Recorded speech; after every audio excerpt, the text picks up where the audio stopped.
So how do you get more comfortable in the interviewing process?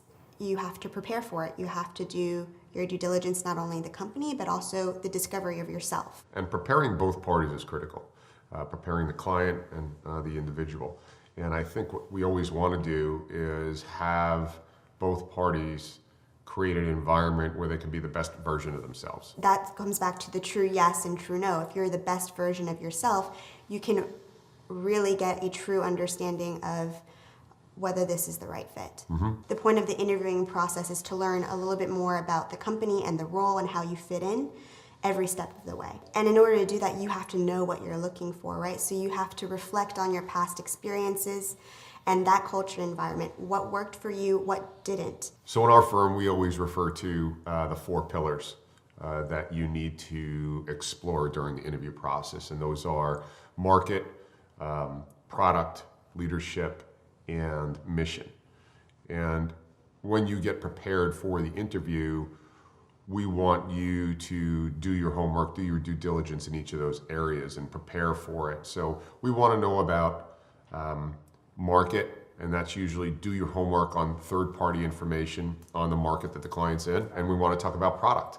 So what is your product doing in order to service that market, and where does it get positioned? And is there a need for it? Leadership defines culture.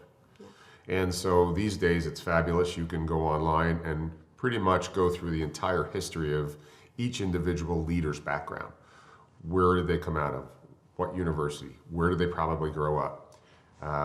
Where have they worked recently? And that will help you map backwards what the culture is probably like and what questions you want to ask them. That's so important because especially for the kind of clients that we work with, they're very close to leadership and the organization. It's still, a young organization. It's not a mature, congested organization where maybe you're further away from leadership. So it's even more important for, the candidates that I speak with and the clients that we work with, that they really understand leadership and what that culture looks like and if it's a fit for you. That's a great point. So leadership matters on all fronts.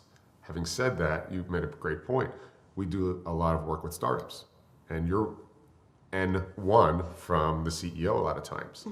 And that's super critical then if you're at a big company like J&J where you could be 14 layers away from culture setting leadership. Right. And then finally, mission. We always want to find out, why are people waking up and going to work every day? They're not going to work to make a catheter. They're not going to work to make a robot. They're not going to work to make a defib device. Why are they getting up, and what as an organization is driving the messaging and mission of that company?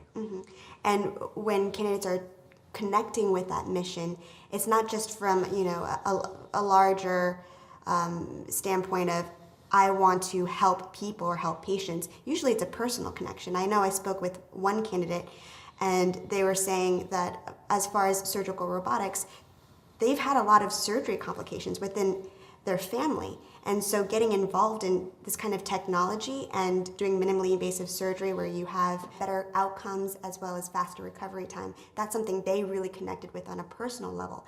And that's something clients want to hear. They want to hear that's what gets you up in the morning. Whether you're making an iPhone app, or you're looking for a job as a head waiter in a restaurant, or in the med tech industry, or in the high tech industry, these are all principles, I think, that transcend any particular sort of domain or niche. Right.